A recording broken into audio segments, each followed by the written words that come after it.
Jag minns ju den tid du gav mig life villa, yo.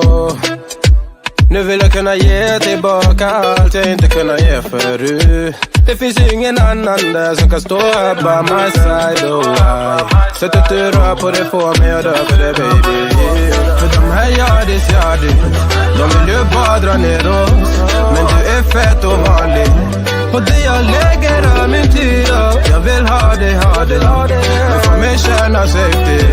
Jag kan nog leda dig, baby. Och jag kommer aldrig ändra mig. Aldrig.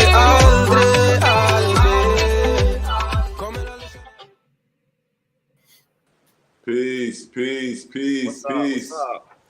Good morning, What's Chief. up with Good y'all? morning, Dom. How you doing? We're doing good, Baba. We're doing good. Man, I'm doing good. Just got off vacation from Charleston, man. Oh yeah, you was down the Chuck? Yeah, I was in the Chuck the whole week, man. Oh, okay. Did you go to the museum? No, I went to the museum back in February. We were just dying on vacation, man.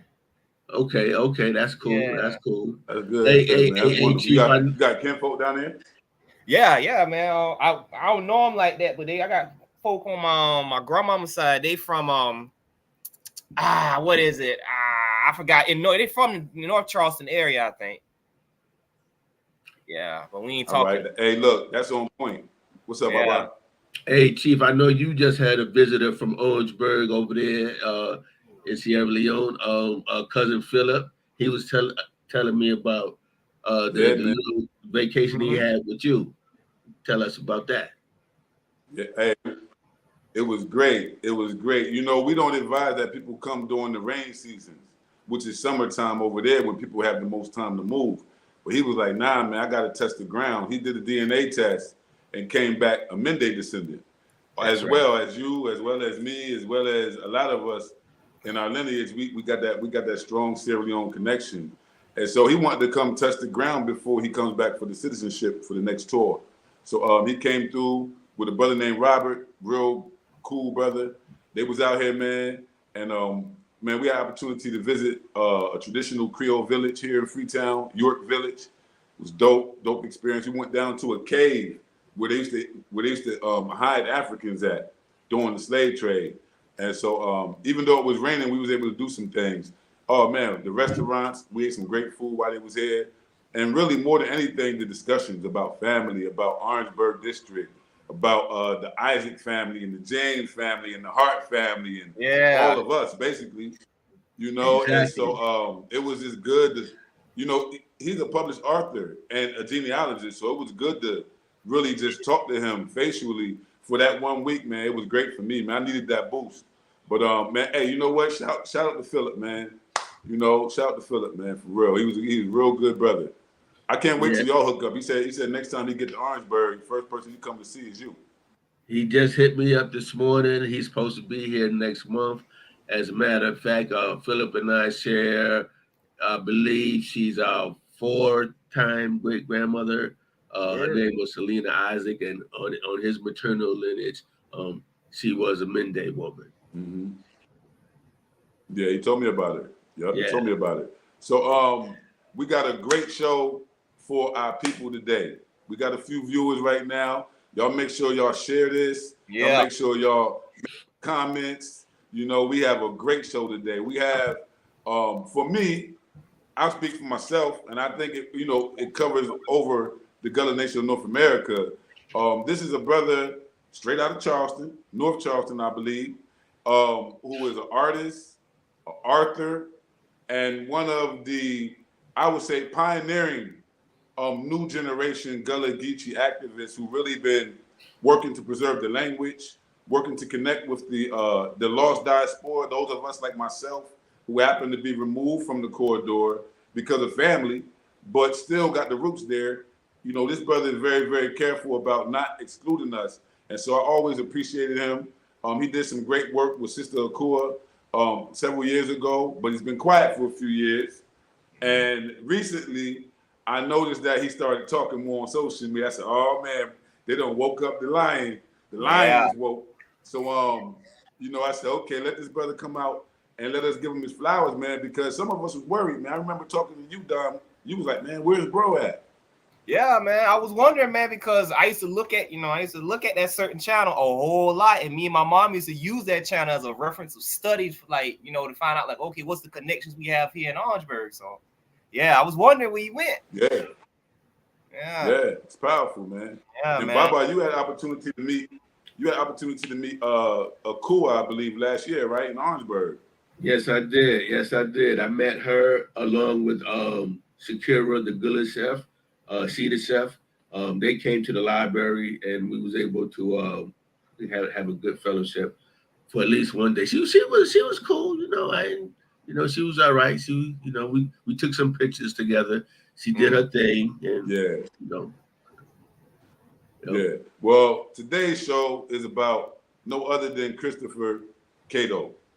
One half of what we know, the legendary Gullah experience, the Geechee experience. I'm sorry, Yeah. Geechee. It's the same thing, but you know what I'm saying. Geechee experience in terms of the name. Get it right if you're gonna say it right. Yeah. So, man, I got a lot of love and respect for this brother, man, because he's real genuine. Agriculturalist and all that. So, with no further ado, before we bring him on, I want to just plug a few projects we got going on, and then I'll bring him on after I play a very short video of this brother, man, to show you how far he goes back. This brother been doing work in the community, man. I got a video from 10 years ago. Him down there with the Gullah Geechee Angel Network playing the guitar, man, blowing like singing, church boys singing, man. And it just shows you that this is a brother who has skin in the game before we ever got to know him with Geechee experience. A lot of people know him from Geechee experience, but this is a brother who really, really, really is grassroots in Charleston. And we recommend that all Gullah Geechee people and African people get familiar with the work of Christopher Cato. So we brought him here to give him his flowers today for sure. Share the platform with a real one. So real quick, of course, this Gullah House Show is brought to you straight out of Orangeburg, South Carolina. It's part of our Gullah Geechee Heritage Project, presented to you by myself, my big cousin Baba Chemo, and also cousin Dominique. We relatives for real. We family. We trace our roots back to the same plantations, the same bloodlines, the same heritage. We're from Orangeburg, but we represent our Gullah Geechee heritage to the fullest. That's who we are as African people. Even here in Sierra Leone, I present myself as a Gullah Geechee. So this is the context of the work that we're doing. Gullah Dugu, which is a company that we have here in Sierra Leone as well as America to help do commerce in between the two communities. We have a 10-day Kwanzaa tour coming up, December 24th this year to January 2nd, 2025. Limited space, is very cheap tour when you consider how much people are charging, $2,650. We're gonna have a great time. It's during the time where everybody comes home. They always have a lot of events. And the beach, that's all I can say is the beach and the food, man. You might need that. You might need that trip in the middle of the winter. So secondly, we have the Mosiah Academy Leadership Institute, which is a new institution that's being developed by the Black Star Action Network International, which I lead as the founder and the executive director. We're doing this also in combination with two other entities, the UNIAACL, as well as a group called the Strategic Black Empowerment Training, which is SBET. And we're set to plan to create a technological advancement center here in Freetown, so we can begin to transfer the knowledge, wisdom, understanding that we have from the diaspora to the continent, so we can see how best we can utilize it to help the people here on the ground. So a little shameless promotion there, had to get it off. So with no further ado, Baba Chemo, I need your permission to bring this brother on out. Hey, I'm excited to meet this young man. I've been following him for a minute. I've been watching his page. So without further ado, man, go ahead on and bring him out. Christopher Cato. I say. There you go. Hey, what's up, yo, boy? Salute, man. Appreciate y'all, boy, having me on, man. What's up? Can y'all hear me fine? Man? Can y'all hear me? Yeah, we can hear you. Yes, sir. Cool. Yes, sir. All right, bet. I'm gonna make sure now. How you doing this morning, young man? Everything doing all right, man. No complaints here. Just chilling right now. I have a low tea. Excited to talk to y'all, boy, man. I was backstage. I heard what Dominique said. That really touched my heart, man. Yeah, man. You know, Yeah, your videos, them videos, man, they really like they helped me in my studies, man. They really did. Cause me and my mom were like, wait a minute. She'd be like, I heard my grandmama say this, or I'd be like, oh, I hear my granny say this. So man, those videos are powerful. They made a yeah, I difference. appreciate it, man. Yeah. I spent a year, no, what was it, 2 years in Orangeburg when I was a little younger. I think I was 8. I went to William J. Clark Elementary, middle and high at the time. So I went to the elementary school, and then I went to, and then I did a lot of work at William J. Clark, OW, and OC Tech and Claflin and the State. So you know, I did a lot of work around there. Yeah, you all man, that's good to hear, man. Clark is about 5 minutes away from my house. I went to OC Tech. All my cousins and then they all went to OW. You know, OW rough boy. I got pretty stories about OW and OC Tech, man. I graduated from OC Tech. Yeah, I'm currently at OC Tech, so okay. Yeah, man. Yeah, man. Been there for a while, man. Hey, look, you've been quiet, man. You've been quiet for a while, man. But you know, we like, hey, look, we got to share this platform. We got to go find bro. But so when you popped your head up, we was like, oh, there you go, and you know, for me, it's refreshing, man, because it's like you dolo now. We're gonna talk about that later. But you yourself right now, you know, for sure. In the sense of growth and development, not in the sense of anything negative, but you've grown, and I've seen you farming. I've seen you grains, you know. So, you know, we wanted to bring you out, man. Bring you out for the people because whether you know it or not, man, we got love for you, man. We love what you. I appreciate that, man. You know what I'm saying? We love what you represent, and it just helps us to understand ourselves better, to have dialogue with you. So I'm sure the community is excited about this one. Also, before we go in, I just want to get you an opportunity to say who you are, a little bit about your background. We're going to be quiet and let you talk. And, you know, just let us know who you are, man, one time. So that in case you never get to repeat it again, there you go. You know? Yeah, for sure. My name is Christopher Cato. I'm a Gullah Geechee native man. My mama's side from Walterboro, my daddy's side from down in the Somerville area, whatnot. You know, so I got a couple little pieces of family up in Orangeburg and things like that.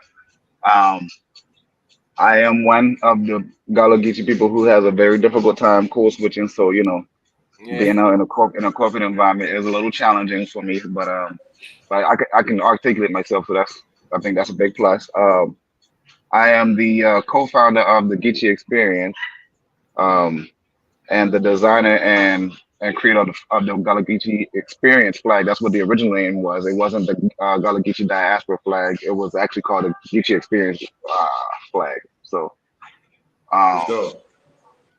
and also, I'm an old man, dog. I'm a dad, man. You know, got some old boys. You know, so they all doing well, very respectful, and I'm just happy to see that that I got some brothers, man, to be right here. They got my back. I'm really excited about that. So that's just a little bit about me, man. Just straight from the little country, North Charleston down to the heart, man. That's where my heart at right there. You know what I'm saying? North Charleston, South Carolina. No doubt, man. No doubt. Baba Kimo, we've been waiting for this one, Baba Kimo. What you got to say about that? Oh man, like you know, the young man said, I've been watching them for a minute. So you say you got some people around here and all thing. What's some family names you familiar with? Jameson. So you ever heard of Mr. Reginald? Okay. Oh my God. Okay. Yeah, Reginald Jameson and Deborah Jameson. They are very close to me. Bro. Yeah, Reginald Jameson. He used to be a coach for North High School, man. Football coach for North. Yeah. That's where most of the Jamesons came from. They came from up around North Springfield. Norway. My grandfather was from up there. That's where Dominique lived up that area now. Yeah. Okay. Yeah, we Julius can't probably Jameson and all them, man. Ja Rule. Oh man, my man Nate got his little country store up there. I spent a lot of time up in North. Yeah, I used to live in Amelia Street. Y'all know what Amelia is? Yeah. Amelia Street. Yeah, with them big old houses that's kind of old. Mm-hmm. Yeah. Well, that's when I was younger. That's why I'm right up the street from Amelia Street. I can walk up to Amelia Street right now. That's where There wasn't I live. I live right by the at the Stowe River, right by the okay. gardens. I live right by the gardens. I I'm can about to stand come in check the your boy out, man. Hey, Yeah. oh yeah, man. Hey, you welcome to Orangeburg anytime, man. I'd I be glad. appreciate it. Yeah. I'd be glad to link up. Hey, with you. it's crazy. Hey, Baba, how many times that happened, man? We bring somebody on the show, we don't know they got an Orangeburg connection. Hey. Next thing we know, they screaming names that we know Exactly. Remember, we know that we ain't got a doubt about that. We talk about that all the time. remember the young lady we had on before? She was from New York, Jackson. Yeah. Remember her? And when she Sure. started talking about OW and how she came and visited her people down here in Orangeburg. She was going to William Chapel Church and several other local churches around here. But Brother Cato, tell us what else you got going on, man. What are you doing right now? Well, right now I'm gonna be real with y'all, boy. This is mostly just building back up, man. You know, I mean to jump ahead and not like that, but when it comes to Geechee experience, Geechee influence, I've been absolutely locked out of that page. You understand what I'm saying? I cannot get in that page. I tried a couple times to get into the Instagram page. Some people even offered me to have their page that already got a few followers with them, but I do not have access to the page. If my old partner listening, I would love to get back with you and work with you and get the thing popping again or something. But Yeah. as time goes on, it just feels like it's a little too far gone. So right now, I just rebuilding myself, man. That's really what it is. Yeah, Just really getting the name out there, because at the end of the day, all I really want to do was get people who was not seen and who couldn't be seen to the forefront. You know, no promotion Yeah, price. man. I ain't charge you no promotion price. If you really of sound mind for the community, then you on. I got you. For sure. Good. For So, sure. You know, I want to say this, man. At times we build partnerships and teams, whether it's work partnerships, sometimes it's marriages, but there's relationships that we build, and you know they go up and down, bro. As you know, they go up and down, and so sometimes it's not really a loss. Sometimes it's a growth, and right. and I feel like for me, you and Sister Akua brought so much energy into one place that it's like to stand on his own now is like destined. Whatever she out there doing, fine. We can see where it came from. We learned Sister Akua through Geechee experience. Mm-hmm. And so whatever she's doing, salute, sis, keep going. But we also want to know what's going on with our brother. Yeah. What our brother want to do now? Because we have the responsibility to support you both. And at the same time, as a man, I'm looking for my brothers. I'm looking for the brothers because we got a particular role to play in the culture. You know, we got a particular Agreed. role to play in the nation. And so I'm looking to always link up with the brothers in particular. And hopefully the sisters is looking to hook up with the sisters, because that's what it appears that they do better than us. And so let's bring it back to the brotherhood that we used to have. Like you're saying, you from down Charleston, but you got family up in Orangeburg, and we always talking about that connection, so people can realize that we're not faking Geechee.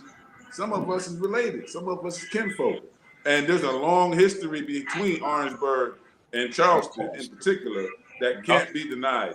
Impossible to deny the relationship between Charleston and Orangeburg historically. So I love that you got roots out there with us, man. I got some photos here.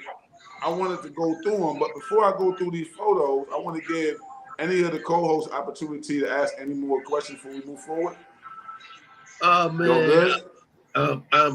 I'm just going to say this. I'm just glad to see young men like yourselves trying to rebuild this brotherhood thing, because it's needed.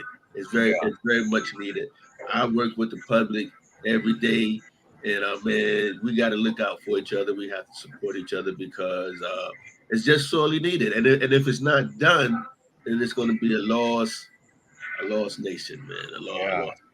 But we really do need to help and support one another on whatever platforms we have going on. And don't be scared to share. Don't be scared to share knowledge with one another. That's the thing I see here since I've been living back, since I came back home to South Carolina, we kind of scared to share information with one another, because, brothers want to backbite and all type of thing like that. But it shouldn't be like that. It shouldn't be like that. We need to share and support one another. Exactly. Yeah, for sure. Just to deviate real quick before we get into the video, I want to say, man, that it's a beautiful thing for us to be able to come together at times like this and uphold each other because, just mentally, psychologically in the Black community, Black men need to see each other working together more. It don't matter if we're doing it for the culture or whatever. We just need to see it instead of seeing, bodies falling, people arrested. It seems like it's an ongoing thing no matter where we at in the country. And so a lot of people look to Gullah Geechee people as like the Africans, the sober people. We got our own culture. So, we putting on for the whole country when we doing it for our nation. We putting on for everybody. Because they looking to us for guidance. You know what I'm saying? So we just showing the maturity that, we can come together and grow. We can grow, man. We can grow. We can develop. But before I go into the next part, I want to say this is a 2-minute video, about 2 minutes, 48 seconds. His brother Chris Cato, and it's him showing you one of his many talents. This brother plays the guitar, he can sing, and with no further ado, man, I'm gonna go ahead and let that thing play, man. For sure. The one that took the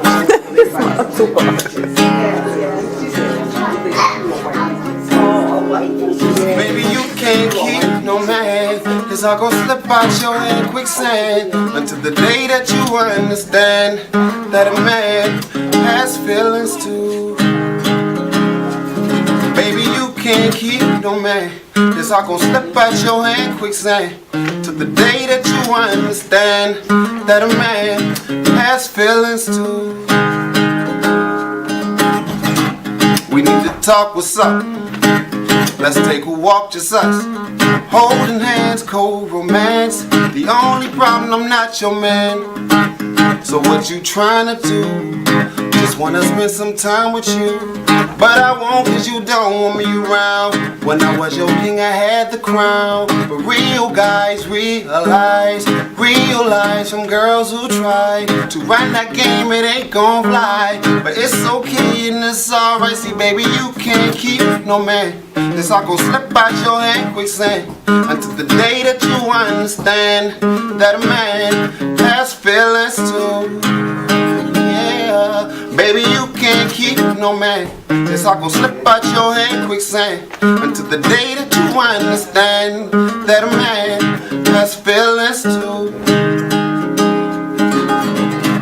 We need to talk, what's up? Let's take a walk, just us. Holding hands, cold romance. The only problem, I'm not your man. So what you tryna do? Just wanna spend some time with you. But I won't, 'cause you don't want me around. When I was your king, I had the crown. But real guys realize from girls who try to run that game, it ain't gon' fly. But it's okay and it's alright. See, baby, you can't keep no man. It's all gon' slip out your hand quicksand until the day that you understand that a man has feelings too. Yeah. And that man ain't your man until he's able to tell you how he feels. And that man ain't your man until he's able to tell you how he feels. Yeah.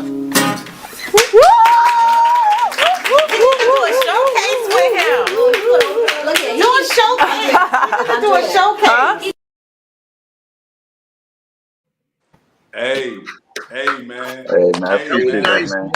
That was nice, man. I was bobbing my head. Bobbing my head, man. That was nice. I'm gonna take some of the lyrics and apply them in my own life, man. I'm gonna use that. Hey, let me tell you something. A lot of people listen to that song and they like it, but they're not listening to what I'm saying.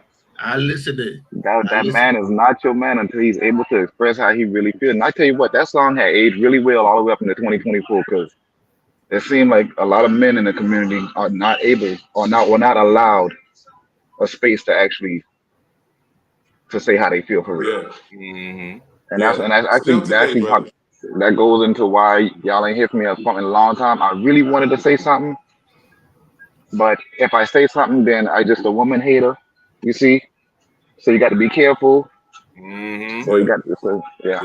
Yeah. You know, brother, there's certain institutions that traditional African communities have in place and that our ancestors had in place over there too to resolve conflicts in the community. If there was an issue in the community, there was responsible elders or people who was wise that we can get involved. You know, even Right. if a man was having an issue with a sister, he could go to proper channels and get justice at the end. You know, you didn't have to feel like, dang, you know, I got done dirty. I'm locked out the Yeah. account I helped to build. You know what I'm saying? Like, I designed that flag. What's going on here? I could just imagine from the outside looking on, and from talking to you privately, I'm like, man, I didn't know it. I didn't know that's why you were quiet. And when I understood it, I said, man, you know, everybody might not like it, man, but that's my brother. And if it was me in that situation and he was able to bring me out to clear the air, man, I would hope that he would do that for me, because Absolutely. that's what this is about, man. It ain't about money or fame or none of that, man. It's like, we got to make sure that you mentally there because we need you. You know what I'm saying? So Yes, sir. it's a camaraderie. Like, we recognize you, we really respect you. So I I love would that see all of song, these man. That different song is things. dope. Chief, I would tell you, I gotta tell you, I would see all these different things over the years. It was about 2 years since I've been, you know, public with anything. And I would see all these different things happening with the flag that I know I put all this money into, spent all those hours in making sure it was getting designed. Um, and just all the work and everything. I saw so many things happening with it, and then my name just being like pushed, like edged out.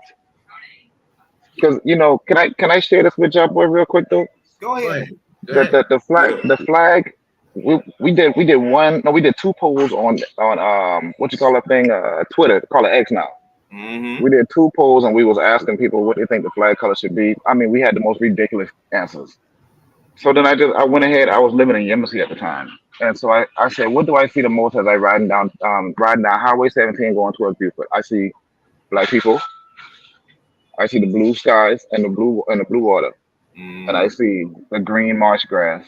Mm-hmm. That's the colors of the flag. And then I see the golden sun, right? Then you got people out there growing rice. You ain't even know it been rice until you learn what it look like, what rice look like growing. Mm. And then I was also inspired by the fact that we got the same highway is where after the Storm of Rebellion, they put them boy head on pikes. That's the Gullah Wars. And who's this? And they died, but they died because they been protecting themselves. So that's what that crash shell about. You see what I'm saying? That's our right to preserve ourselves and protect ourselves, our culture, heritage, physical, spiritual, right? So that's the flag. And then you can see how we continuously, generation after generation after generation, we continuously rise back up with the Gullah Geechee culture and heritage, right? So that's what that triangle down there in the middle is about. The self-determination. We keep doing it. We keep coming back, right? So Yeah. that's how that was formed. Now, Akua also played a part in that by me sending her the final results or sending her revisions as it was going and just basically getting approval. So I just keeping it real with you. Right. You know, it wasn't So no involved in depth nothing. It was just approval. That's pretty much what it was. So then to see these things out here well, like let I me did. ask you. Hmm.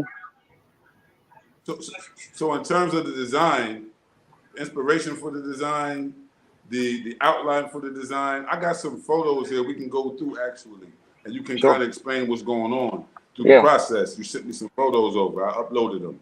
Um, I really want to expose this part of the process Sure. because y'all did something that impacted all of us. Yeah. You know, I got a flag here. I got a flag here in Freetown, man. You know what I'm saying?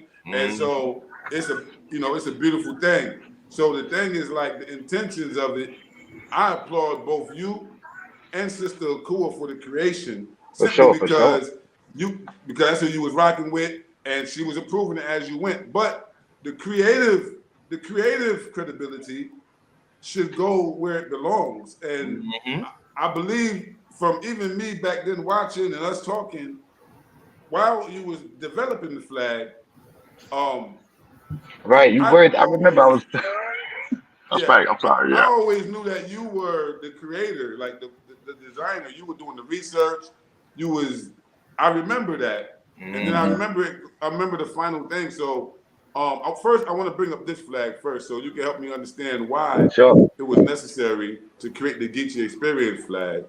And no shade, but this No is the shade. Gullah Geechee Nation, and you sent me this photo, so I'm not trolling. Everybody knows that No, we no have doubt, no doubt.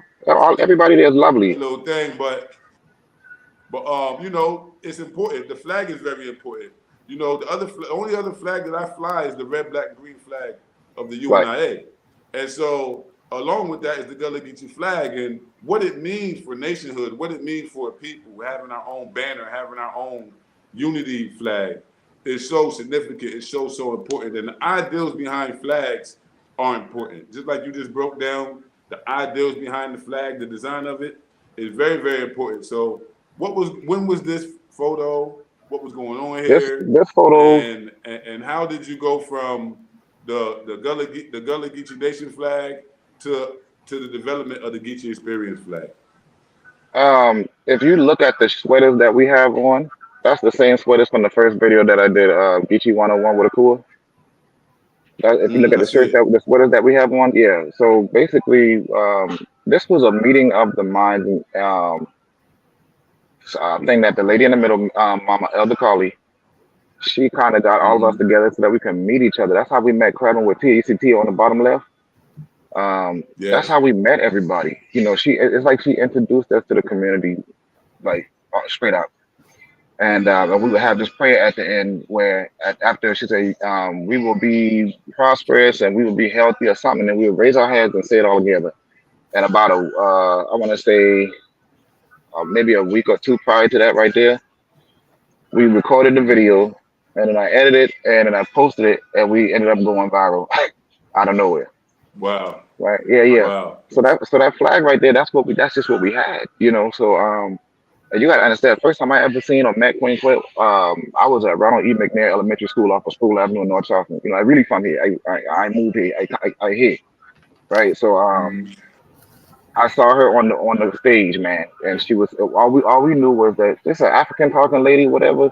But I remember seeing the flag. So, but the only issue with the flag is I see sometimes online if somebody, which some people are proud of her flag, but when somebody put her flag up, then she immediately tell them take it down. I don't want you to do this. I don't want you to do that. And Yeah. what kind of drove the creation of this Geechee Experience flag was how it was so locked down. So I mean, I need to make this clear. I'm not mad about nobody selling no flag. Sell it. Buy it, sell it. I don't care. That's the whole point. You can go buy a Trinidad flag right now from somewhere and go sell it. You understand what I'm saying? So why should we do that, right? Mm-hmm. But what I do have a problem with is trying to erase me, a black male, my name from Yeah. what I've done. That's just unacceptable. Yeah. So 50, 60 years from now, I want people to understand that, you know, I had a hand in That's that. your legacy. Right. It's a That's your heavy hand legacy. in that. And so to see Absolutely. stuff that goes around is like, oh yeah, this was just a community project and this and that, this and that. The community didn't help me do the slide that you just put up. The community did not Mm-hmm. help me do that. Okay. Yeah. This was my Yeah. time, my money, and my effort. Okay. Now I Yeah. love, I support the community. I appreciate everybody, all the support. That's where I come from. I appreciate the support, but our flag, well, I bet you a lot of people couldn't tell you that it's based off the Kenyan flag. Mm. You There see, you as you go. see here. So Mm-hmm. I had to Pacific make this, yeah. So I had to make this guide for a young man who happened to be Yoruba, and he was 18 years old. He used to talk about how his dad was very strict and whatnot. So he had like a little curfew and everything like that. But I was just guiding him on how I needed this thing to come out, and we started going through it, man. We started going through it. Yeah, I'll, man. at a later date, I'll definitely take that slide and I'll go back, I'll go through it and break it down piece by piece, throughout with the process, maybe on a later video or something like that. But yeah, man, Yeah. that's what it was. Yeah, so that's exactly what that Yeah, was. man. And this is just the process because you can clearly look on the flag and see Hmm. how, the center crab looks like this. It looks like the shield. It looks like the Kenyan shield, but it's turned the opposite way. Exactly. And then it looks like you built right around that with the three layers, the tricolors, and filled it in with Gullah Geechee cultural expressions. It's dope when you look at it. I appreciate it. If you don't know this, you don't realize that the Gullah or the Geechee experience flag was influenced by an African flag. Absolutely. You know that heavily. That you understood the connection and the purpose of connecting the flag to Africa. That is so significant, brother. Powerful. That is what so kind of flag would I applaud you for that. That's awesome. I appreciate it. Yeah, so what kind of flag would that be what kind of flag would it be if it didn't connect back to Africa? Yes, sir. Right. Yes, So sir. this is the final design for everybody out there who doesn't know what we're talking about. This is the final design. So you can see where the shield became the crab, which is Correct. like for defense, for security. And, Yes. and it's also a very popular, it's popular among Gullah Geeks, especially down in the low country, seafood. Very much. So Yes, sir. very important. He got the grains, he got all that inside of it. But let me show you this, and we can talk about this as well, Yes, man, sir. because I was a recipient of the flag. Brother Chris hit me up, man, as soon as he started getting them printed, man. He said, Chief, you gotta have one, man. Give me Very an first one. address. I never paid for it. That brother said, you need to have one because I'm in Africa. And so Yes, sir. to see that even the flag was influenced by the Kenyan flag, and that even though you in Charleston, a lot of people don't even think in terms of having an African-centered consciousness, period, especially not down that area. And so for you to have that consciousness, man, know like, I need to throw this alley-oop over the bro. So the people in Sierra Leone know we got this flag right here and what it represents. It was powerful because I was able to utilize it in the launching of what became known as the Gullah Leone Union. Yes, sir. That connects Gullah Geechee and Sierra Leoneans together. And we've done great work under this flag since you sent it to us, man. So salute to you for that. What you got to say about this flag, man? So what made you say, man, Chief need to get one? Man, listen, I used to be like, what is Ganoa? What is Ganoa? And I saw when I was staring at your profile, man. I said, this brother in Africa, and he's saying Gullah, right? So I started digging through a little bit more, and I looked at the logo. I was like, the logo kind of symbolizes the same colors of the flag. I said, I didn't even realize. I said, hold on, let me reach out to this man real quick. And actually, when I called you, I had ordered that flag already, just because it was supposed to be a mock-up, right? I wanted to see what it was like. But I said, this flag belonged to him. And you helped me out. You sent me an address and everything, man. And I was like, you got to have a flag. This man right here had the very first flag, bro. The very first one. Wow. Before Koi even saw it, before I even got my own flag, you had the flag first, bro. First. Oh man. Yeah, so any pictures that y'all see out there, I think is they got a flag that was on Twitter at one point. No, that's not the first one. That is the first flag right there. I bought it myself and I shipped it myself. Wow. That's man, great. Look, listen, brother, when you walk in my house, the first thing you see is this flag. It hangs on my wall. Yes, sir. And it hangs right alongside the RBG flag. And everybody who comes in, I have opportunity to educate them about you, your work, how I got the flag. So it's a great talk piece. And man, I appreciate you recognizing and having that kind of respect for us out here, man, because when you see me, man, I represent the collective. It's more than just me. Yes, sir. I get beat up a lot like it's just me, but it's a collective. And for us to receive this flag, it was reinforcing because even myself in the Gullah community, I've been ostracized at times. I've been rejected at times because I'm not from South Carolina. I wasn't born there. And my identity comes from my roots, as you know, from my lineage. I strongly identify my ancestors, and I grew up, a little bit in the culture. But at the same time, there was people who tried to exclude me from the community very early on when we first started building Ganona, and it was the high-ranking ones. It was the people who I went to and bowed down and said, "Hey, I'm your son. I want to work. I'm your warrior." They kicked me in my face, man, and so. you know, we continue, and I realized that other people felt the same. Yeah, And I it say was I see that a largely lot. brothers who felt the same. Even, you know, and you know, we started to build. We said, man, this ideal of Gullahs having a nationhood, man, we need to be part of defining this. It shouldn't just be something that the academics, the whites, the people who study us, you know, the cultural people should define. There's real men in the communities that got manhood and families and wives that need to be at the table talking about what this Gullah Nation gonna be. But like you said, it was like some gatekeeping going on. Like there was a certain level you couldn't pass if you didn't have an identical identity that they wanted you to have. And That's for crazy. us, it was like, okay, that's what you want to do. Like we rebellious, bro. That's what you want to do. We can do that. And I wouldn't say it was a split because there was never no unity. But we did realize that we have a right to build our own self-determination as well, and that we represent our lineages here. We're not representing ourselves. So we begin to build and model our system off of the African traditional system. That's how I became a chief. There was two before me. And so we built a system that have a chieftaincy. We have a chief elder. Baba is our chief elder. We have others. There's other chief elders, but Baba is the vice chair of the organization. And so we have a whole structure in place that we put in place so we can always do what we feel as though needs to be done in the community. And I believe that Gonona has inspired other people to also go their own way with their own culture and try to figure out how they're going to do it, because you got other groups that popped up with their own forms of nationalism since we jumped out 10 years ago. So it's all growth. It's never beef, but things have to grow. You know what I'm saying? We have to let it grow. And so in that process, man, I got slandered. I got talked nasty about. People was dissing Orangeburg, all kind of stuff, man. And, you know, for us, it just made us dig deeper, find more connections, prove it better. And now I feel as though, man, these three men that on this show right now, we all family. But one thing we can do is prove beyond a reasonable doubt our African lineage and our Gullah Geechee lineage. Can't nobody take them two from us, not these three right here.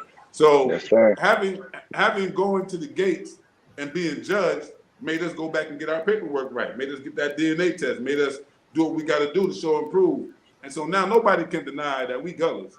So we always had a right, but because the way the plantation is set up, they got people who are only there for grant money, only there for their own money, their own benefit, and not really for the nationalism that we really organizing for. So I just appreciate the whole expression coming out of the Geechee experience, man. That was like so timely. And you know, I want to also, before we go forward, show that it went more than just the big flags, you know. So when this brother is saying that his design is being sold, but he's not being given the credit, that's a serious issue. And if it was the other way around, I would sympathize with Sister Akua and say, dang, Akua, that ain't cool what Brother Cato doing to you. So I want to real quick. For me, I love you both. But Chief, the real quick. reality is that this is economics. I don't mean to cut you off, man, but I didn't share this with you. So I gave you two photos of that right there, and I just wanted to clarify some things when it comes to that. So that right there is the authentic original one. The one before is a duplicate that somebody else is selling. Oh, wow. So yes, that's a duplicate of what somebody else is selling. That's not. Wow. If you look, I made sure specifically that the stitching was not over the crop. So if you look back at the other one, you'll see the stitching over the crop. Yes, sir. Yes, sir. You see, so that's a duplicate, and so that's why whenever I put it out there, I tell people, I say, you can order from wherever you want. Because remember now, I don't want to lock it down like how the other folks is locking their stuff down. Yeah. But I do want you to understand, if you want the authentic one, that was, you know, from the same vendors that I used, that we had the same. I got 5 years of communication with these people that made the same flag, the one that you have on your wall, and then the ones that are the authentic ones for the vehicle. You know, so these are duplicate. The ones I showed you just now, that was yes, sir. So that one I showed you, that one with the cloth in the back, that's a duplicate. So you can even see that the colors are even different as well. Yeah. So I mean, you just gotta expect. So listen, man, get the original. Get the original. Stop getting this Fugazi Geechee flag, man. Get the original. Support the real creator. Brother, yeah, the man. creator is Hey, the it be owner. hurt. Hey, you know what's so funny, Chief? Hey, look, bro. Sister Akua, please meet this man. Have lunch with this brother. Y'all figure this thing out because we only want to support the real. We only want to support what's I got him on credible. shirts, man. I got him on what I'm everything. saying? Like, you know, it's the real deal for me. Like, cause I've been doing this for so long, and then people be tagging me, and they'll say, "Oh man, I got the flag," and it don't even be from me. And I'm like, I got it for sale, but they can't see me no more because I've been locked out of my own, you know, out of something that I should be right. Yeah. So I mean, you know, hey, listen. But for that's me, like it ain't. bootlegging, ain't it? Yeah, that's bootlegging. That's what it is. It's a bootleg flag. So I mean, it is what it is. But for me, it ain't no money grab. I just glad that they got it. So you know, if they feel good with it, then I feel good too. Well, You know, you but know what? Before we get off the show, man, we're gonna make sure that you give people an opportunity to know how we can get the authentic. You know what I'm saying? absolutely Because it's important. A lot of people don't want it if it ain't real. I know I'm right. one of them kind of people, man. I don't just stitch something up and give it to me. You know, I want the real thing produced by the real manufacturers. So that's important. Also, let me see. All right, I got some photos too of some books that you did, man. Check this out. Yeah. Check this out right here, y'all.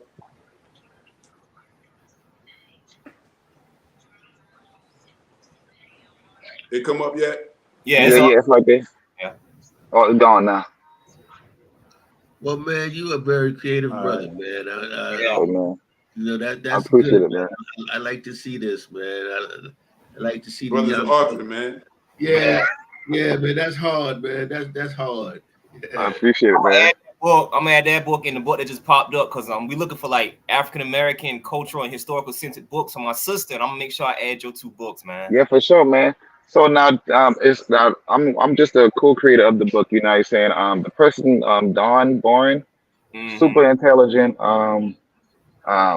She actually funded the illustration.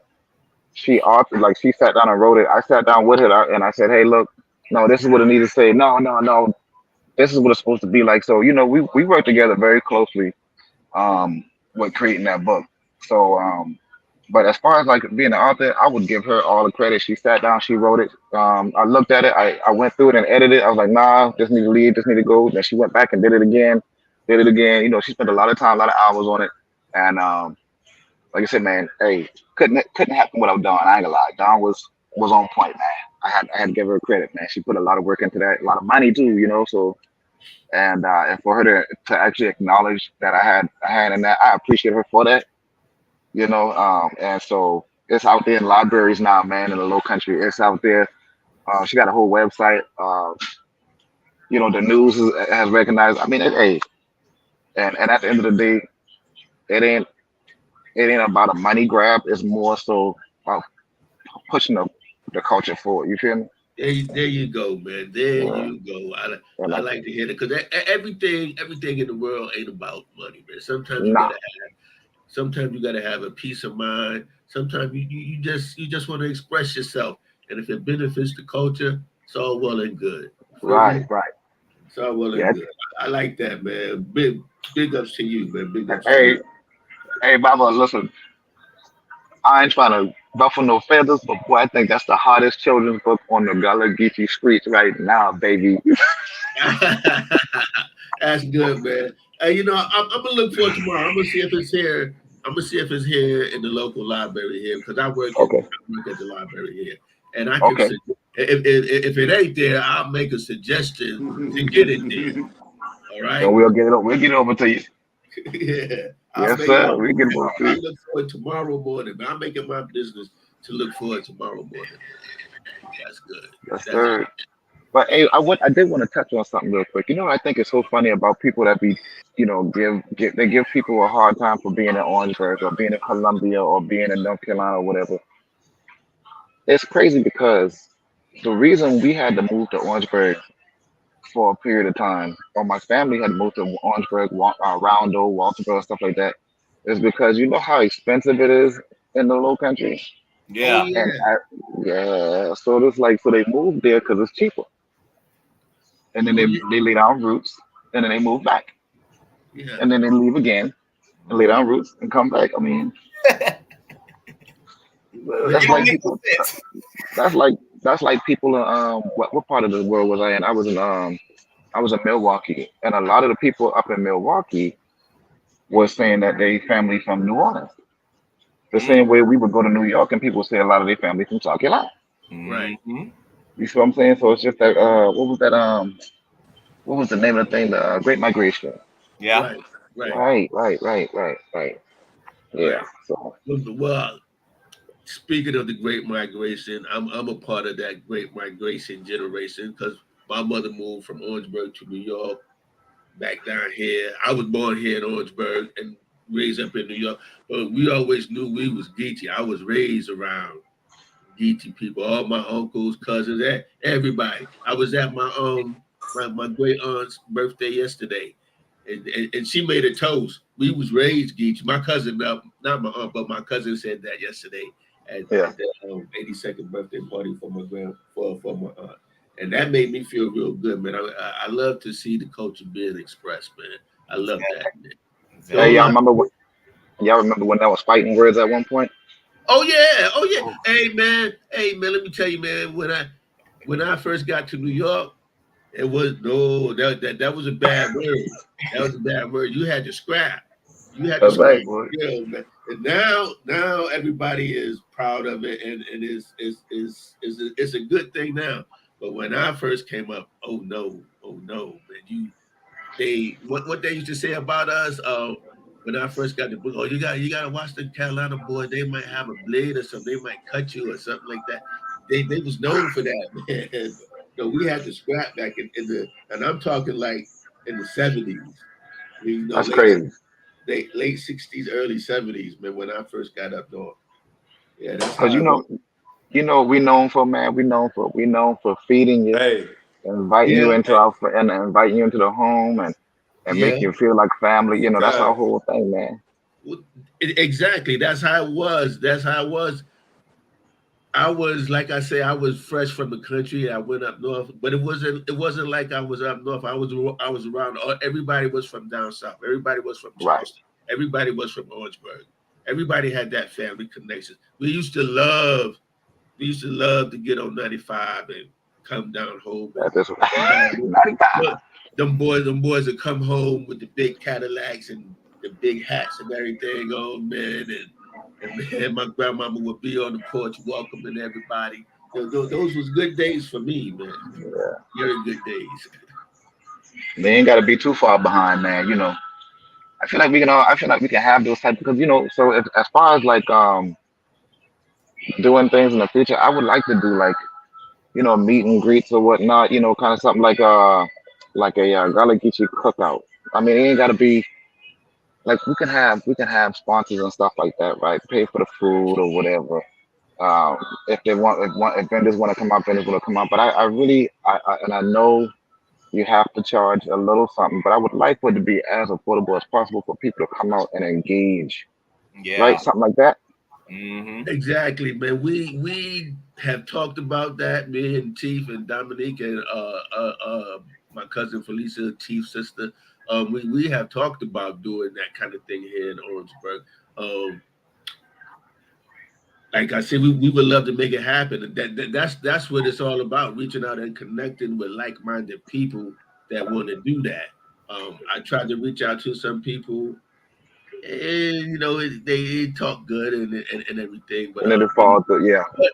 but you know what though, I still got a feeling that it's going to work itself out. Give it time, give it time. It's going to work itself out. You're a part of that right now. I didn't even expect you to say that here right now. So Hey, look you at know what I say? We can start small There you And then go. we can do it a little bit bigger next time because people be like, I wish I went to that. We'll come to the next one, man. There you go. There you go. Yeah, there you go. There you go. What we used to say, you gotta crawl. First you Before you crawl, can walk. then you walk, and then you step. You know, that's what Yeah. grandmama used to say, things like that. You know, yeah. Yeah, man. Shoot. Hey, but my biggest question is this, Baba.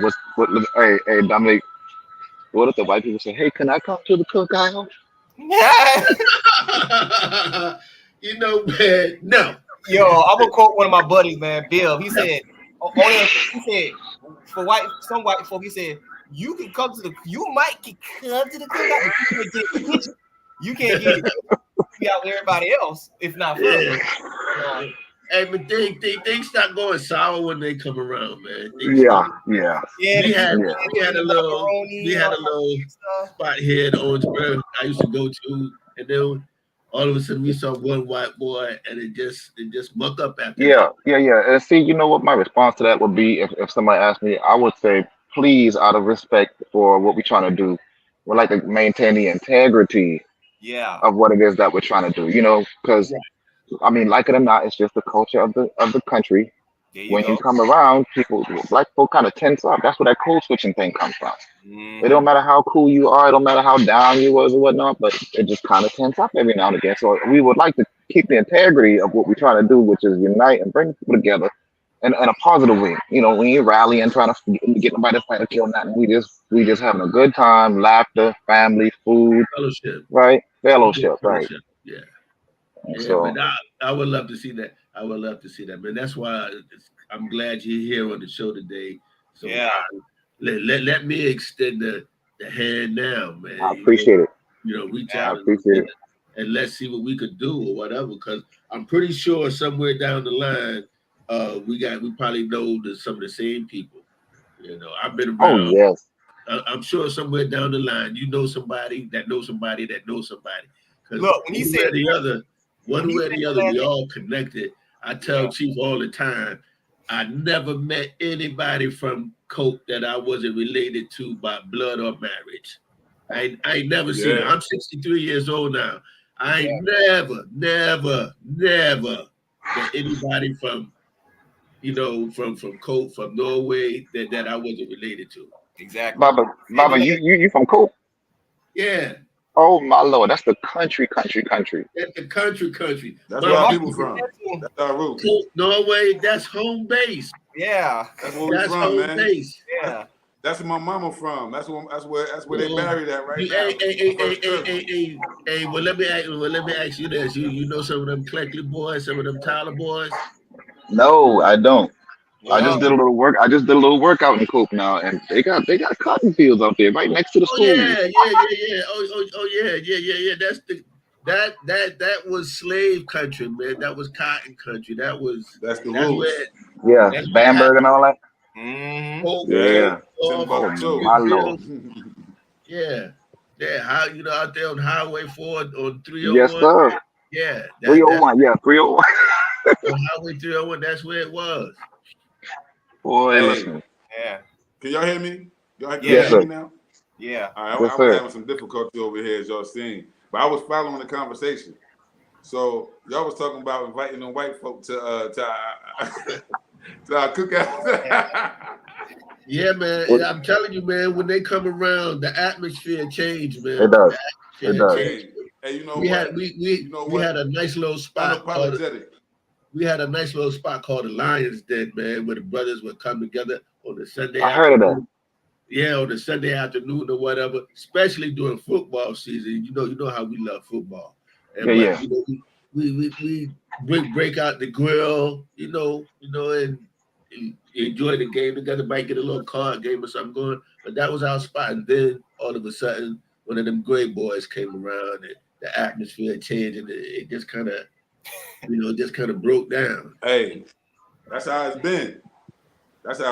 You know, Baba Kimo, you was talking about Timbuktu. You be telling me about Timbuktu, the area down there. There was a part down there in Coke, between Coke, Norway, Springfield, Bamberg. We used to call it Timbuktu. White folk wasn't allowed to go there. We had so many rebellions and stuff back there back in the days, man. Orangeburg was lit. Oh, yeah. That's why they're so lit now.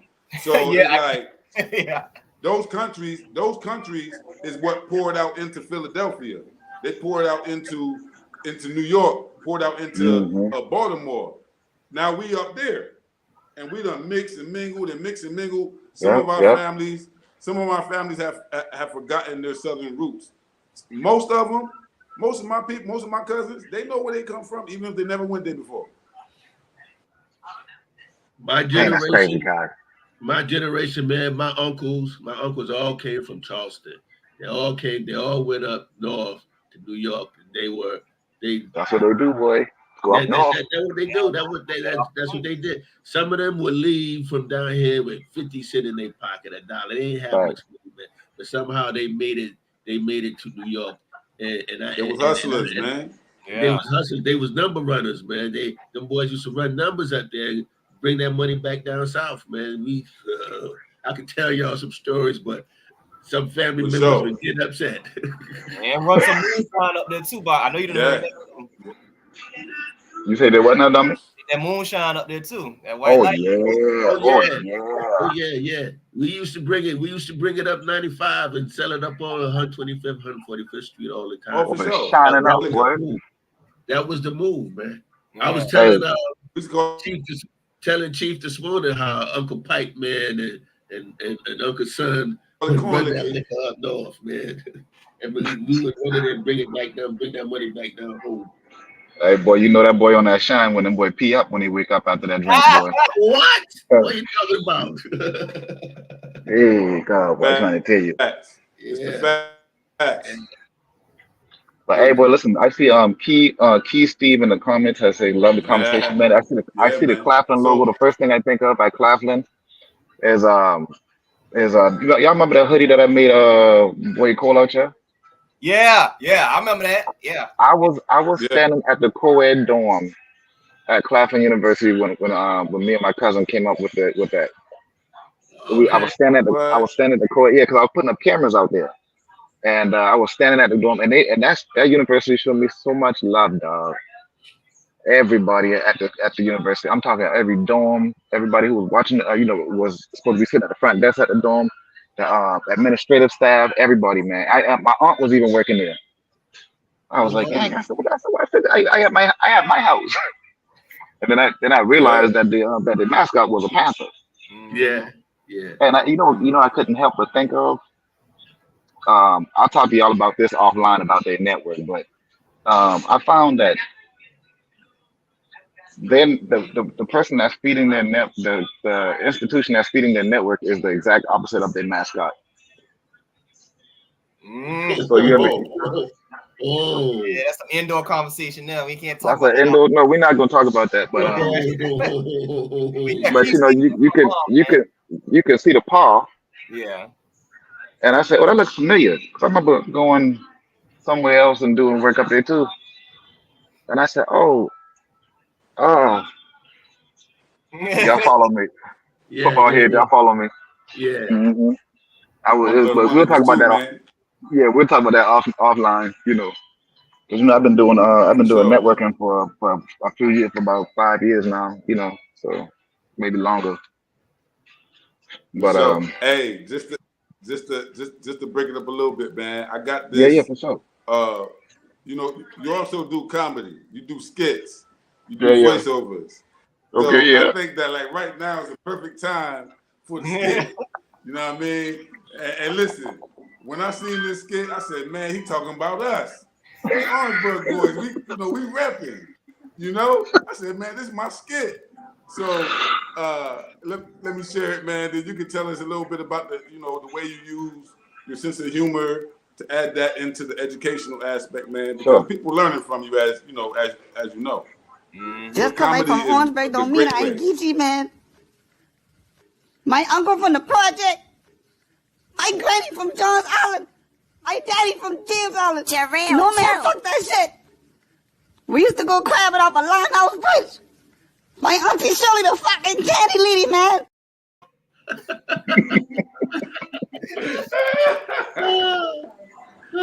Yo, it is so instinct as if you could even actually saying that. So when he started standing up doing all that, man.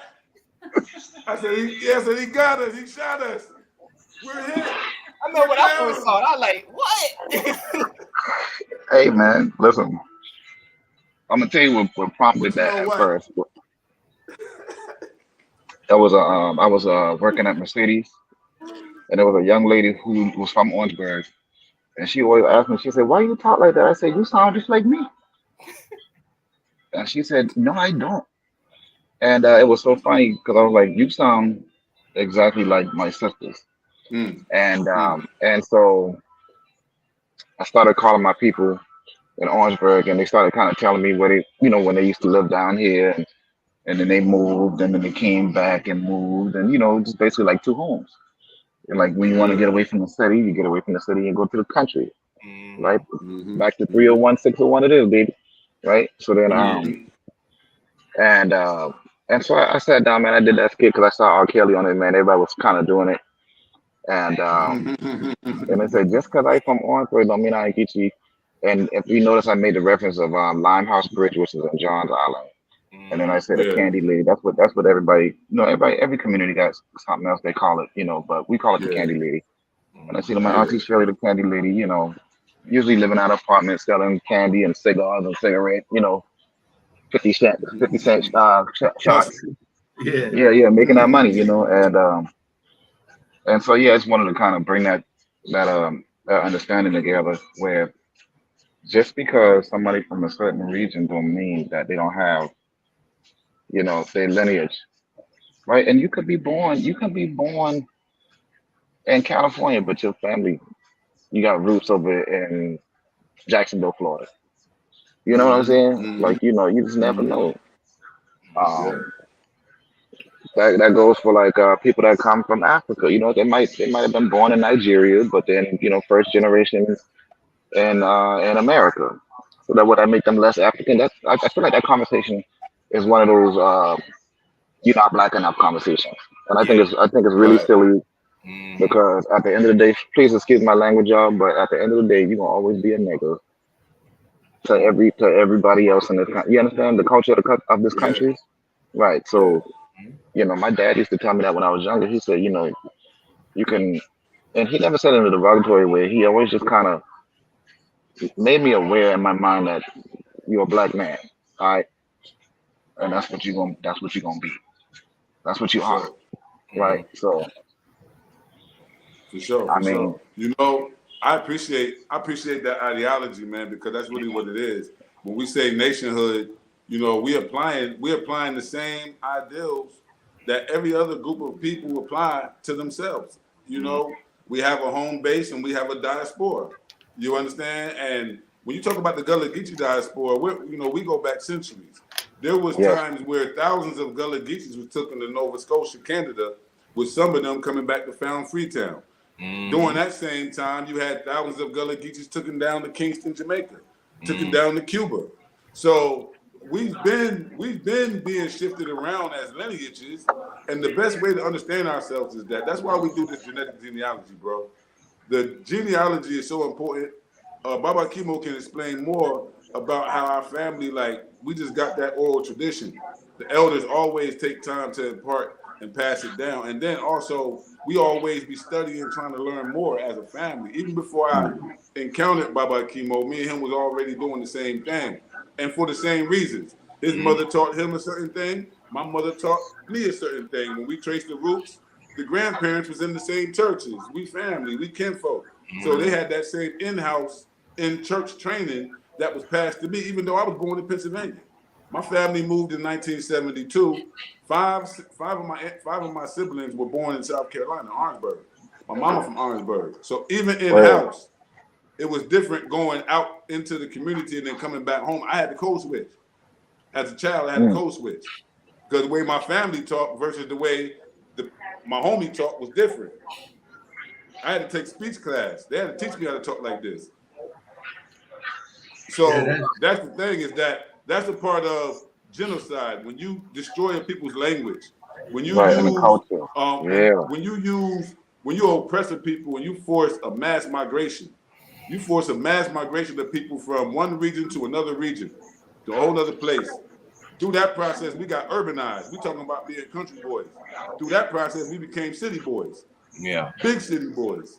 You know what I mean? So if we don't understand the lineage, we won't know where we come from, especially for those in the diaspora. So a lot of people taking DNA, they're finding out that they're from Sierra Leone, they're from the Congo, they're from Nigeria, and they're immediately identifying with them.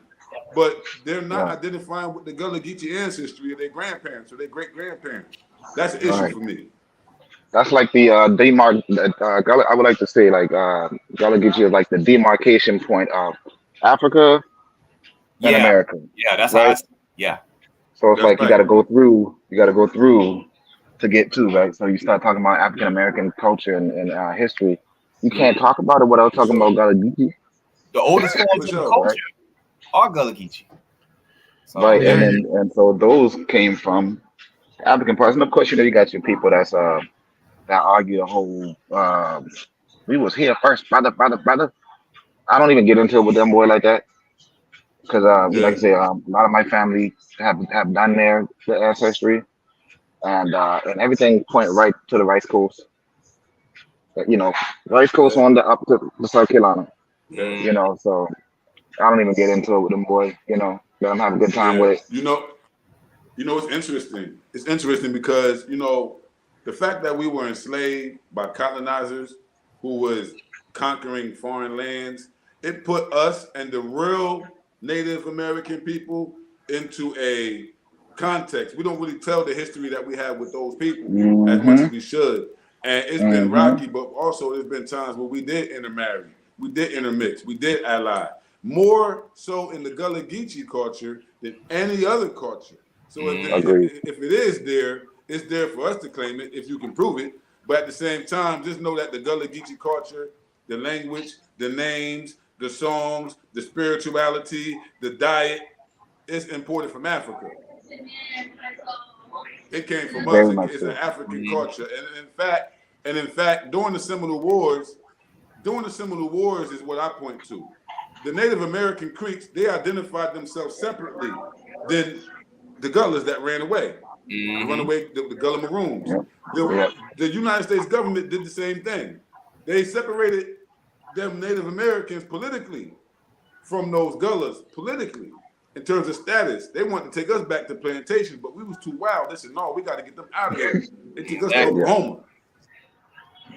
So we got forcefully deported with Indians to Oklahoma. That's why so many people say they're Cherokee, they Seminole, they this. Most of them people can trace back to South Carolina, Georgia, North Carolina, and Florida. I know a lot of those in Florida. I noticed a lot of that. You're right. Agree. Yeah, man. Hey, man. It's a big culture.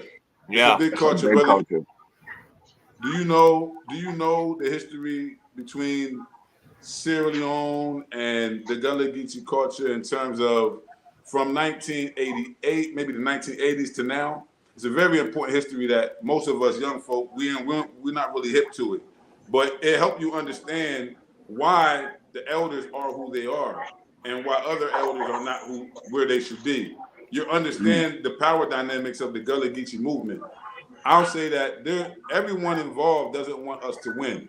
There's people who are us that will still take the money, take the chicken, and sell out the rest.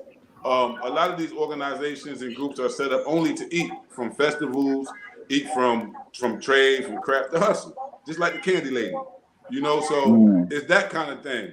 And, we respect it. It's us. We're supposed to eat off of us. You know what I'm saying? But at the same time, not at the expense where we sell out the bulk of the resources in our community. And that connection between us is very, very important. Sovereignty, our right to tell our history through our own narrative. You're breaking up, Chief. Voice. That right there has been taken away from us as well. So when you look at Sierra Leone, lost him. Well, he's breaking up. But one thing I wanted to say and let you know to Chris. It's the connection. It's a very important connection between Low Country Charleston and those of us here in Orangeburg. Exactly. And that is that first time Gullah Geechee people from Charleston went to Sierra Leone, they went to a place called Taima Kore. Now, if we're talking about DNA, everything, my DNA matches up with people right in Taima Kore. So that's a home connection. That just proves right there the same people, one people. Even though we're in Orangeburg, you down in Charleston, that's the connection right there. They went to the same place. They went to the same place in Sierra Leone in Africa that my grandfather's ancestors came from. Exactly. And you got to think too. That's home base. Yeah. Another thing too, like I said, I was just in Charleston for the whole week, and I got family in Clintonville. I don't know them like that, but nonetheless, Charleston and Orangeburg only like an hour and like 34 minutes away, depending on traffic and where you go. So yeah. Like you know, the state of the country, man. Like right. Yeah. You got to think people back in the day, man. Them boys was taking them trips with no problem. You know what I'm saying? Yeah, it wasn't nothing. Yeah, exactly. And even now in today's time, man, we got the interstate. We can right there. Oh, you say hour and 30 minutes on it? Yeah, hour. Yeah. I timed it like. Yeah. I could be down Charleston in about an hour and a half from. Yeah, I think it take me about an hour. I remember once. Well, certain parts of we getting like the what was it? Where the UFO Space Center? Not.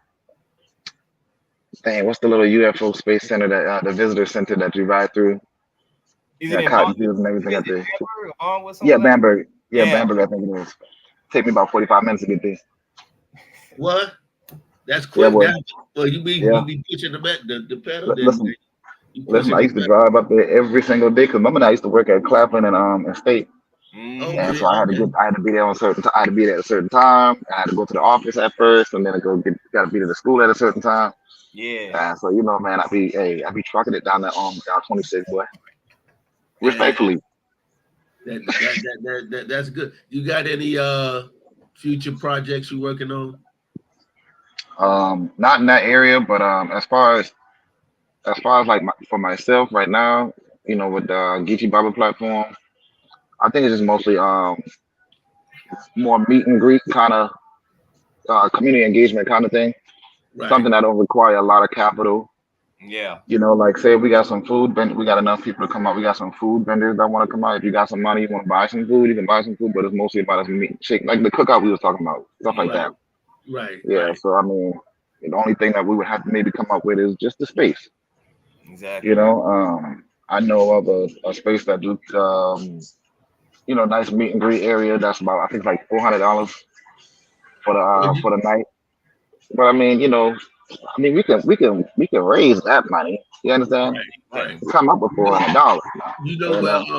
You know where Harmon Park is here in Orangeburg, over there behind State College, Harmon Park. You know where Gulf Avenue is? Yes. I do know where Gulf Avenue is. Well, there's a little spot over there, a park, and all you got to do is put the application in, and really? that park is free. That park is free. I mean, you got to clean it up once you go out there. Of course. You got to clean it up and everything. But that's just one spot that I was telling Chief Sister about. And like you said earlier, it's small. You can start out small and see where it grows from there. But get the feedback. Harmon Park is for an outdoor event. It's a good little spot. And it's right there. It's right there in the hood. It's right there in the neighborhood. And see, they're both colleges, so you know that's what makes it a good spot. And see, look, I find y'all boy know, man. I from the low country, just like y'all boy, right? Check it out. I would even be open to making sure I get some mosquito control done before we even do it. If the park say okay, hey, cause that's what make a lot of people don't want to come to stuff. Bugs, right? The heat. You know, stuff like that. I wouldn't be opposed to doing that. I mean, that service is like, I think I can get that service for like $200. You know, mosquito control. Yeah. Right. You know, just make sure people having a good time because I want people to stay focused on community engagement as opposed to Right. Like, I'm about to go, man. I'm about to go. Man, he's steady biting and stuff, man. Yeah. You know, just think about little stuff like that. So whenever I do this stuff like that, I got my people in mind. I don't want you to leave, you know, because you know how when your family come over and stuff like that, they be like, oh man, y'all about to leave, man. Why you got to leave so early, man? Come on now. Why you gotta leave so early? It's supposed to be a family oriented event, you know, so kids can come out, no crazy music, no violence inducing music, no alcohol. Right. You know, none of that stuff. Just a good time, got some good food, you know. Right. Stuff like that. So that's also another big thing that's so difficult with. So the Charleston rap scene here is off the chain. Yeah. Right? I love them boy music, everybody. But it's mostly violence, sex, drugs. And drugs. You know, so I'm just like, dang. Yeah. You know, you wanna showcase some boy, but is that what you wanna showcase? Right. Yeah. You know, I might listen to it in my car, but I mean, you really can't. It's hard to put that out there in a family environment. You know. Right. You're right. It's just too hard. You know. That's why we got to bring them drums out. We got to form drumming circles. We need to bring drums out. Who can drum? Let's make the drum and the live music go. You know what I'm saying? Like all the different the different cultures. I went to Hawaii. I went to what was it, New Zealand and all that stuff like that. And I seen them. They got their cultural drums, and I was like, this is basically Africa. It's basically. I mean, come on now. We do the same thing, right? What you saying goes to the point I be on, like, you know, you wanna, since we in the country, you know, we country boys, we gotta showcase that grassroots culture, you know, that man, that culture that's intertwined, that comes from Africa, that's intertwined with the South, man. That's what I want to showcase. Hey, they did that at King Street, South Carolina one time too. They had they had horses. Yeah. For the kids and all, you know, I was like, oh, this sounds kind of cool. I was like, I like this. Yeah. They do it in Geechee, South Carolina too. You know, Geechee. You know, I like stuff like that, man. I mean, say what? I said we talking about doing the Orangeburg Gullah Festival in October. Oh yeah, that's what I was telling them. We have been talking about that. Even that's more like homecoming time for like Claflin State too, if I'm right. Yeah, right. Yeah, you're right.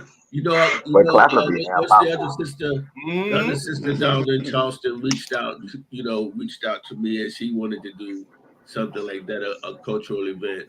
The Igala Princess Chief. Yeah, I never heard of him.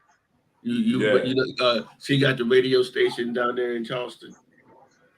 Her name is her European name is Lori Johnson. You might know her as Lori Johnson. But they have a whole collective. They have a whole group of Gullah Geechee people that's connected directly to the Igala Kingdom in Nigeria. They've been building. She's been on the show as well. But there's a lot of us that are outside of the mainstream, grassroots, Gullah Geechee activists that need to get together. We need to have like a convention or a conference. I would love that. Something where we can come together and chop it up. Remember that one picture you had put up?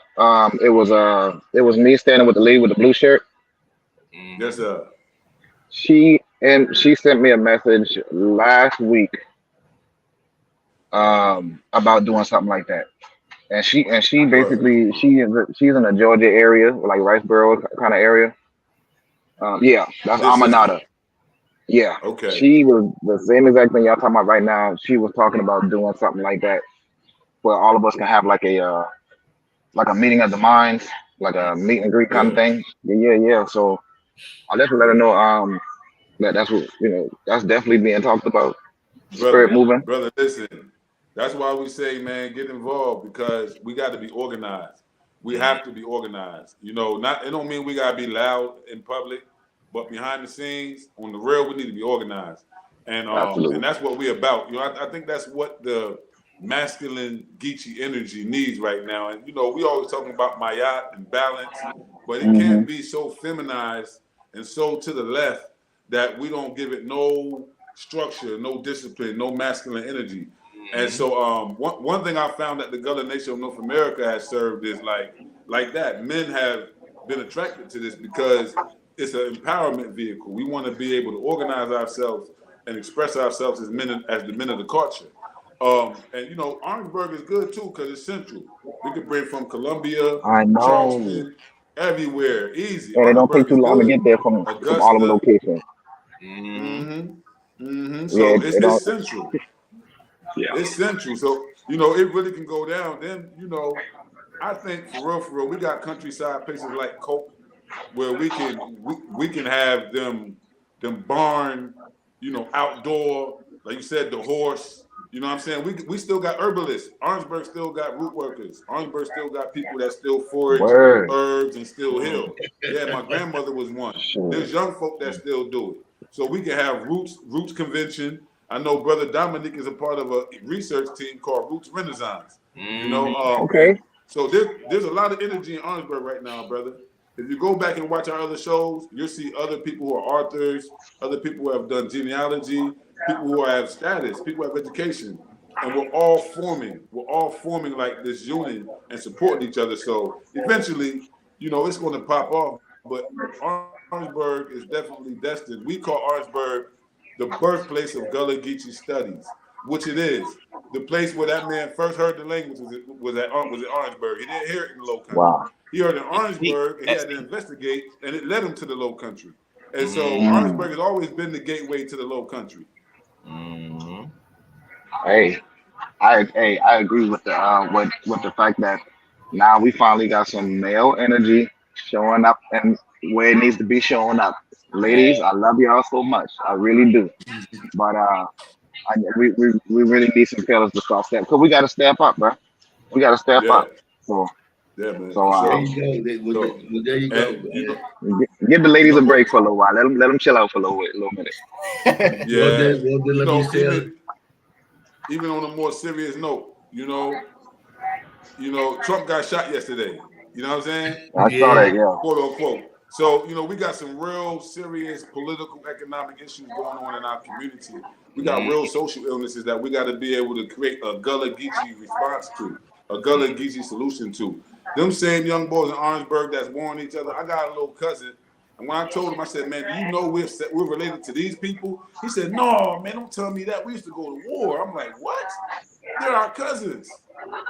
So a lot of that comes from ignorance. And us as genetic genealogists, we're able to help people understand the interconnection between all the different people, and we can start addressing these things as family issues, as community issues behind closed doors. And I think that's really what's going to help it, because the young boys and the young girls, they want to be saved. They just don't know who to trust. That's the reality of it. Trust me, I know about it. I'm sure all of us know about it.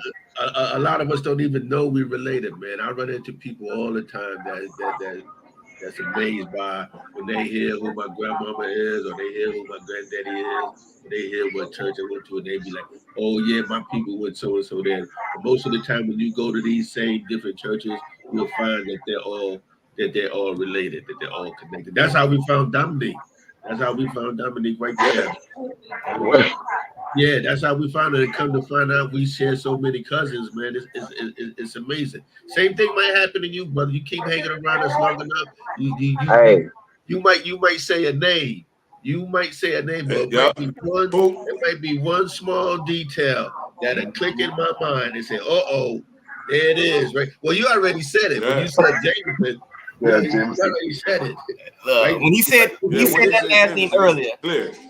When he said that last name, Jameson, earlier, because my granddad is a Jameson, my great grandma was a Jameson. So, you know, and he said that North Norway area, all that, man. We can't be kin down the line. I guarantee. Hey, brother Cato, let me tell you something, right? The Jameson family, the relationship, the reason why we so excited about it, because we understand how we came about. The Jameson family, the white Jameson family, the Booker, they was really from Pennsylvania. They're from Berks County, Pennsylvania. They moved to Orangeburg in the early 1800s and married into one of the big families and got a whole bunch of slaves from that. That was us. That was us. And then they had kids, and they divided us up among their kids. Some ended up in Bamberg, some ended up in Barnwell, some in the main base ended up in Orangeburg, Norway, North. So we know who we are. And it's like what Baba Akimo said. If you from the same place, chances is you family by blood or marriage. Ain't no way you from Norway. You got family in Norway that ain't connected to the lineage that we know we connected to. We relate to everybody. We relate to everybody. Everybody. Especially if they're related to everybody by blood or by marriage. The one ancestor that connects the three of us right there is Caesar Hart. I find Caesar Hart, my fifth time great grandfather, and Dominique's tree, Tim's tree, my tree. That man had how many sons? He had 15 sons and 3 daughters. His sons, all of them had children. Them sons had families, and them daughters had families, and they married into all these different cult families. And he was born in Africa. He was born in Africa. He was born in West Africa. So he's our Kunta Kinte. Okay. He was born in West Africa back in 1780, 1785. He was in Orangeburg already by 1800. Then he had 15 sons and 3 daughters. One of his sons had 22 kids. The other one had 14 kids. So they was multiplying. Now you got Olivers, Livingstons, Jamisons, who you got all these different families that really have been for generations. They've been intermixing for generations. I heard some Livingstons mentioned around the household and in the Jameson household out in Orangeburg, West Virginia. That name does sound very familiar. I need to get with the boy and find out who is who, because hey, if we family now, trying to tell you something. You never know where it's going to lead to. You'll be surprised. Exactly. You will be surprised. All my first cousins, and towards my they all connected to Charleston. Hey, cuz, you know, the white people in Charleston, when they wanted to go to the country, they had their families in Orangeburg. Orangeburg used to be a district. It wasn't a county. It was a district during slavery. So it included Aiken, Lexington, Calhoun, Bamberg, Barnwell, parts of Colton. All of that was called Orangeburg District. Yeah, all of that. You know I definitely know Barnwell for sure. Berkeley County, County, the families is all connected.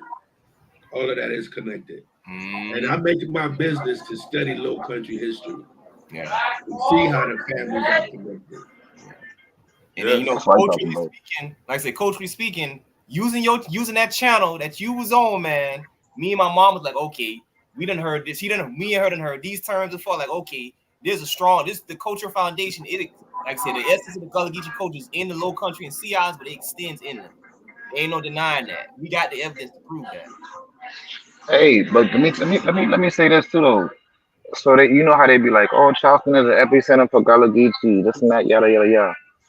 But boy, let me tell you, the way that the cost of living is now, and the individualist mindset that we got, we'll never really work together and put nothing together. It's going to end up coming to Orangeburg again. It's going to end up going into the rural areas again. You understand what I'm saying? That's right. Because what you gonna afford by yourself? $3,000 a month by yourself? You better and then they talking about, well, I'm moving to Orangeburg. That's what they say nowadays. That's what they say down there. I'm about to move to Orangeburg. I find a house down there. It is true, man. You know how many people I know moving from Charleston up to Orangeburg because Charleston is the rent is so high now. But they're gonna find out that the same thing is happening here in Orangeburg. Orangeburg rent is getting out of hand. It is. It's starting to get out of hand, man. It's people paying $1,100, $1,200 a month, and the kind of jobs they got here can't support that kind of rent. And let's not forget environmental. Yeah. Because you know the new Low Country gonna be Midlands. Yeah. You know, once that thing underwater, because you know downtown get a little rain, boy, that thing an ocean. Man, we was the other day, man. Yeah, and that's a very scary thing, man. That's a very scary thing. Maybe a couple lifetimes, maybe the whole Charleston underwater. You got some next thing that you have Somerville amongst corners and do low country. And keep going and keep That's going, and now important. people, That's important, man, because we always saying that it's about the land, but the land is limited, especially in this situation where these islands is getting flooded and everything like that. So what we gonna say when them islands go under? The people is the blood. The people is the institutions. The people is the genealogy. The people is the family tree. The people is the history. We produce the language. We reproduce the culture. What you say just now, when people ask me, they say, "Oh, is Gullah Gullah Island a real place?" I say, "Yes, it's a real place. It's in your heart and in your mind. It's with the people." They always think it's one specific island or something like that. I always say Gullah Gullah Island is in your heart and your mind. It's with the people. So it ain't just a landmass. You understand what I'm saying? We occupy these different land masses. Right, that's the part on the flag. The green on the flag is supposed to be. It's not just about where you're from. It's where we came from, where we at, and where we are now. Right, where we occupy. We occupy many land masses. Right, but Gullah Gullah Island is not one place. It's right there in your heart, bro. Your heart and your mind. Gullah Gullah Island is at that cookout whenever you're with your family. That's Gullah Gullah Island right there. You feel me? At your family reunion, It's the culture that'll sustain you. Right. So state of mind. Gullah House is Gullah Island. Right. Thank you. We on Gullah Gullah Island right now. If you ask me. That's right. There you go. Right. I like that. I love that, Yeah, brother. man, for sure.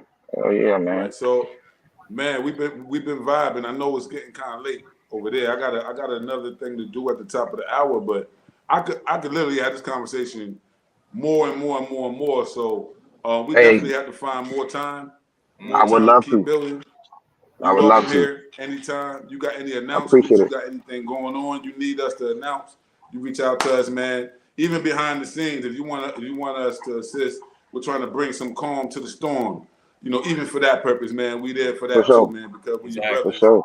Conflict resolution is something that we have to be able to do, or we can't call ourselves men. Right.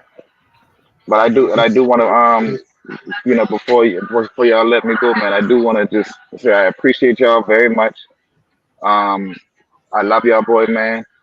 And everybody out there who want to support whoever you want to support, man. I ain't hating on nobody. I just don't forget about me, dog. That's all I ask. That's my biggest thing, y'all. Please just don't forget about me, dog. Because when 70 years come down the line, I want my son to look back and say, "Oh, that's Daddy right there." So yeah. That's a nice example. That's all. I'm not tripping on nobody, but if you want, listen. I used to buy bootleg CDs and shoes all the time. If you want to buy a bootleg, you can go buy bootleg. If you want the authentic merchandise, a lot of those stuff that y'all used to see on the page, Dominique. I created that. So if you want the authentic stuff, I'm still alive. You can hit me up. I'll get it to you. So. Yeah, man. But how can people get in contact with you? How can they get your books? How can we reach out just to say hello? The general people, because you got a lot of people behind you, brother. I don't think you understand. Yeah. I really don't. I think the easiest way to follow me, man, is you see my name down here, Geechee Papa. Mm-hmm. Yes, sir. Just follow me on Instagram and TikTok. My website is on my description of my bio, man. You can click on that right there. I try to make everything highly affordable. I mean, I ain't out here pushing it because it ain't saying no money grab. You understand? You can follow me on TikTok where most of my garden journey is. So I be growing little stuff. I got years of documentation of what I've been doing, how I've been messing up. But yeah, I would say follow me on Instagram, man. That's where you can inbox me. I check my inbox every day, man. Geechee Papa, yeah. You can follow me on Instagram, TikTok, and I will respond to you. So and if I don't know, I'm gonna point you in the right direction. So I'm gonna reach out. I'm gonna reach out to you, man. I already sent you a friend request, so I'm gonna send you a friend request, and we're gonna see what we can get popping, man. Man. Hey, bro, look, also, man, people always contact us when they're going to Charleston. They're always looking for guides, looking for someone to take them around, show them places. So let us just stay connected, brother. Let's stay keep in the loop. and get you to Orangeburg as soon as possible, man. For sure. Hey, but a few minutes. Hey, but a few minutes. Holla at me. Holla at me. All right. All right, brother. Peace, man. Man. Y'all be good, man. I run into Dominique, quite often around town, different places around town. You come to Orangeburg, you come to the library, whatever. Well, I'm still at the library from right now, but you'll see me at different places around town. Send me a message so I can find y'all and put y'all down as close friends, man, and I can keep in contact with y'all, man. Yeah. And give y'all my phone number and things. All right. All right, Bertrand. All right, man. Peace. All right. That was fun. That was great, man. I had a great time with the brother, man. And with y'all, man. These shows is spiritual, boy. I'm telling you. Yeah, it's spiritual. Yeah, we look. Everybody else, we in church right now, man. We congregate. Yeah, that was fun, man. That was fun. I enjoyed this one, man. Well, I enjoy all of them, but this was fun. Yeah, like I said, I've been talking about this all week with my mom. I said, now this here, every episode is special and fun, but this gonna be something special. This gonna be special. Yeah. Oh yeah. It never fails. It never fails. No matter who we bring to the show, they have an Orangeburg connection. We brought all kind of people to the show. From all over the world now, Chief. We brought people from Sierra Leone with an Orangeburg connection. So, this is what we do. Hey, shout out to y'all, man. I couldn't do any of this without y'all. We couldn't do it without each other, man. I am because you are. And that's what it is, man. I love y'all, man. Salute. Peace. Peace. All right. Awesome.